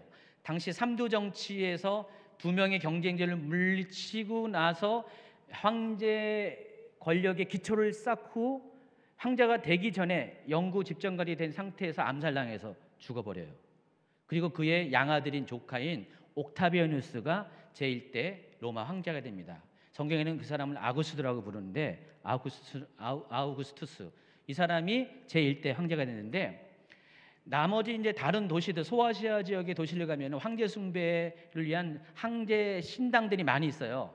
근데 그 황제 신당들은 아무리 빨라도 1세기 후반, 2세기, 3세기에 존재했던 황제들을 섬기는 신으로 섬기는 그런 신전들이었는데 여기는요, 이 데살로니카는 아직 황제도 아닌 시저를 신으로 섬겼어요. 그리고 그의 양아들인 옥타비누스, 아구스트를 신으로 섬길 정도로 황제 숭배가 아예 처음부터 시작된 그런 도시라는 것입니다. 이것은 로마와의 특수관계 때문에 그런 거였고요. 또 한 가지 이 지역에 디오니수스라는 신을 숭배하는 그런 어떤 종교가 있었습니다. 여러분 디오니수스가 누구냐면은 제가 여기는 이렇게 여기 띄지 않지만 여러분 강의 한 보면 16페이지 보면 벌거벗은 남자 한 명 있었죠. 이 사람이 디오니수스예요. 인터넷에는 제가 일부러 안 띄었는데 이 사람이 디오니수스인데 이 사람이 누구냐면은 여러분이 잘 먹는 바카스. 바카스가 영어 발음 바카스고 바쿠스 이 사람이 디오니수스예요. 그리고 이 사람이 저기 이집트를 가면은 오시리스가 되고요. 처음에는 이 사람이 이제 신 중에서 그리스 로마 신화에서 죽음과 재생의 신, 또 다산의 신, 연극의 신, 뭐 포도주와 풍요의 신, 뭐 이런 여러 이름으로 존재하는 사람인데 제우스하고 당시 이제 테베라는 도시의 공주 이 세벨라와 사이에서 낳은 아들이에요. 그런데 여기 그리스 신화 보면 헤라 여신이 제우스의 이제 본처인 헤라 여신이 질투해가지고 이 디오니소스를 막 박해를 해가지고 저쩌고 해가지고 이렇게 뭐 이런 이야기 쭉 나옵니다. 그 바로 그 디오니소스인데 이 사람이 이 신이 여기 저기에요. 그냥 신화에 나오는 거예요. 처음에는 이러지 않았어요. 이렇게 옷 벗고 있지 않았는데 점잖은 신이었어요. 수염도 기르고 멀쩡한 신인데 점점 시간이 가면서 이상하게 돼가지고요. 양성애로 묘사가 돼요. 양성애자. 여자 같은 남자. 바이섹슈얼이라고 그러죠. 그런 신으로 이렇게 바뀌게 됩니다. 여러분 그 한 도시에서 이런 신이 생기면 어떻게 되는지 아세요? 그 신에 속해 섬기는 그 신과 관련된 사상이 그 도시를 점령하게 돼 있어요. 여러분 에베소가 뭘 섬겼죠? 아테네 여신. 아테네 여신도 굉장히 음란하잖아요. 유방이 24개. 그리고 그 아테네 여신을 섬기는 그 제사 자체가 굉장히 음란하잖아요. 남녀 간의 어떤 성적인 그런, 여기도 똑같아요. 그러다 보니까 이 데살로니카는요, 이 디오니소스 숭배로 인해서 도시 전체가 음란해졌습니다. 성도착적인 도시, 다시 말해서 양성애가 활발한 도시. 그러니까 다른 이 로마 제국의 도시 중에서도 이 도시는 특별히 이 디오니소스 신 숭배 사상으로 인해서 굉장히 문제가 있는 그런 도시가 됐습니다. 또 하나, 이 데살로니카에서 섬기는 또 하나의 신앙이 있는데 카비리스 숭배가 있었습니다. 이 카비리스가 그 지역의 전통적인 신비 종교입니다. 이 사람은 하층민의 권리를 대신하다가 두 형제에게 암살당한 왕으로서 이렇게 이야기에 의하면은 그렇게 시작을 합니다. 그래서 이 사람은 이게 민중들을 이렇게 편에 서서 민중들의 권리를 대변하다가 동생들에서 암살당해 죽었어요. 그래서 그 지역에 있는 그 사람들이 이 사람의 시신을 걷어서 데살로니카에 있는 어느 큰 산의 밑에다가 매장을 했습니다. 그리고 나서 이들이 뭘 믿었냐면은 언젠가 데살로니카가 외적위에서 아니면 무슨 큰 문제가 생기서 위험에 처하게 되면은 이 카비리스가 다시 부활을 해가지고 이 도시를 구원해 줄 거다. 마치 뭐와 비슷한지 아세요? 메시아 신앙과 비슷한 거예요. 유대인이 믿는 메시아 신앙과 비슷한 겁니다. 그리고 이 카비리스가 생전에 예수님처럼 막 다니면서 기적을 행했대요. 그리고 정의로우고, 또 이 종교에 있는 사람들은요, 계층의 구별이 없는 거예요. 당시만 해도 빈부 고하가 있었잖아요. 신분 차이가 굉장히 심했는데 이 종교 안에 있으면은 그런 귀천이 따로 없는 거예요. 다 평등한 종교였어요. 그리고 죄책감을 갖지 않게끔 모든 죄를 용서해 주는 종교. 잘 생각해 보세요. 뭐랑 비슷해요? 기독교랑 비슷한 요소가 많이 있잖아요. 그래서 이 지역 사람들은, 데살로니카 사람들은 이 카비리스 종교를 심취해 있었어요. 그런데 로마 황제를 신으로 숭배하는 사람들이 뭐라 그랬냐면은 카비리스는 이미 부활했다. 그래서 그 부활한 사람이 시저다, 카이루스다, 카이사르다 해가지고 그들의 메시아 신앙을 꺾어버린 거예요. 소망을 잃어버린 거예요. 근데 지금 나아진 건 아무것도 없잖아요. 더 힘들잖아요. 오히려 로마 이 카비리스가 부활해서 생긴 여기 시저로 인해서 오히려 또 고통을 당하고 있잖아요. 그런 상황에서 그들은 이런 종교에 대해서 굉장히 소망을 잃고 있었는데, 그런 상황 가운데 기독교가 들어온 거예요. 기독교 들어온 거 어떻게 됐어요? 잘 들어보니까 사도 바울이 전하는 얘기 들어보니까 뭔 말이 있던 건데, 우리가 기다리는 그 메시아 그 카비리스가 아닌가? 그 얘기는 뭔가 비슷하다. 그래서 잃어버렸던 그 메시아 신앙이 살아나게 됩니다. 그래가지고요, 데살로니가 사람들이 쉽게 복음에 빠져들 수밖에 없는 게 사도 바울의 전한 이 예수 그리스도에 대한 메시지, 메시아에 대한 그런 메시지가 그들이 이미 익숙해졌던 이 카비리스 신앙과 비슷한 거였어요. 그래서 데살로니가 사람들이 쉽게 이것을 받아들이게 됐다는 것입니다. 참 희한하죠? 하나님이 하시는 방식은요. 지금 우리 북한이, 우리가 알잖아요. 주체 사상이 김일성에서 하나님으로만 딱 바꾸면은 거의 똑같다고. 나중에 정말 이렇게 북한이 문이 열리고 이제 복음이 본격적으로 들어가면은 북한이 순식간에 신앙화가 될 수 있다는 가능성이 있다는 거예요. 왜냐면은 이미 여기가 비슷한 상황이에요. 하나님이 하시는 일은 놀라운 겁니다.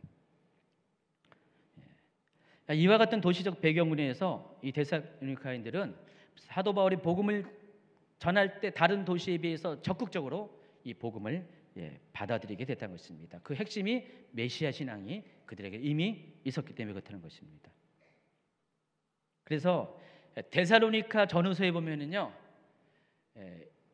그리스도의 다시 오심에 대한 이야기가 굉장히 많이 있어요. 보세요. 1장, 2장, 3장, 4장, 5장, 데살로니가 전서가 5장까지 있고요. 데살로니가 후서 1장, 2장, 데살로니가 후서는 3장까지 있지만은 하나 빼고는 거의 모든 장에 그리스도의 강림에 관한 얘기가 메시지 쭉 나와 있잖아요. 너무 신기하지 않아요? 정말 주님이 다시 오실 때가 가까워가지고 사도 바울이 그거 강조하자고 여기 집중적으로 데살로니카에만 썼나요? 바로 앞전에 갈라디아도 있고 좀 이따가 이제 고린도 전후서도 써야 되고 막 그러는데, 근데 여기서만 유독 이렇게 그리스도의 재림에 관한 메시지가 많은 이유가 뭐냐? 그들은 이것을 받아들일 수 있는 기본적인 토대가 이미 마련되어 있었기 때문에 그래요. 그들이 관심 갖고 있는 것이 카바리스의 다시 부활이잖아요. 다시 오는 거잖아요. 그렇기 때문에 그리스도의 다시 오심에 대해서 이야기하는 것에 대해서 이들이 좋아하고 쉽게 받아들이고 이해할 수 있기 때문에 이 그리스도의 강림에 관한 이야기가 여기 집중적으로 기록이 되어 있다는 것입니다. 더불어서 아까 말한 디오니수스 숭배로 인해서 음란하고 불경건한 그들에 대해서 사도 바울은 데살로니가전서 4장 3절에 보면은 하나님의 뜻은 이것이니 너희의 거룩함이라 곧 음란을 버리고 각각 거룩함과 존귀함으로 자기 안에 대할 줄 알고 하나님을 모르는 이방과 같이 세욕을 따르지 말고 하면서 거룩에 대한 강조도 여기 이렇게 나와 있다는 것입니다. 자, 이제 다 끝났어요. 죄송합니다. 오늘도 어쩔 수 없이 개론은 다 얘기하는 길었는데, 여기 보시면은 데살로니가 전서가 왜 기록됐는지, 또 데살로니가 전후서를 통해서 사도 바울이 무엇을 말하고자 하는지가 분명하죠. 바로 이 도시적 배경 때문에 이런 메시지를 전하게 된다는 것입니다. 그래서 여러분이 지금 이제 어제부터 데살로니가 전서 큐티를 시작했는데, 이런 관점을 가지고 이런 어떤 체계를 가지고 이 데살로니가 전서를 이제 묵상하다 보면은 여러분이 딴 길로 옆으로 이상한 해석하지 않고 바른 해석을 통해서 데살로니가 전후서를 통해서 하나님이 여러분에게 오늘날 여러분에게 말씀하신 하나님의 뜻을 알아갈 수 있는 놀라운 경험을 하게 될 겁니다. 그래서 여러분이 이제 앞으로도 모든 성경을 볼 때 덮어놓고 성경을 읽는 게 아니라 펴놓고 읽으세요. 펴놓고 읽으면서, 이 펴놓는다는 것은 성경에 대한 모든 그 입체적인 그런 지식을 가지고 연구를 해야 된다는 겁니다. 연구를 가지고 옆으로 세연하지 않고 이 성경에서 말하는, 이 성경의 저자가 말하는, 여기서 저자는 1차적인 저자는 사도 바울이고 또 궁극적인 저자는 성령님이신데 성령님이 말씀하시고 하는 그 뜻을 분명히 알아가시기 바랍니다.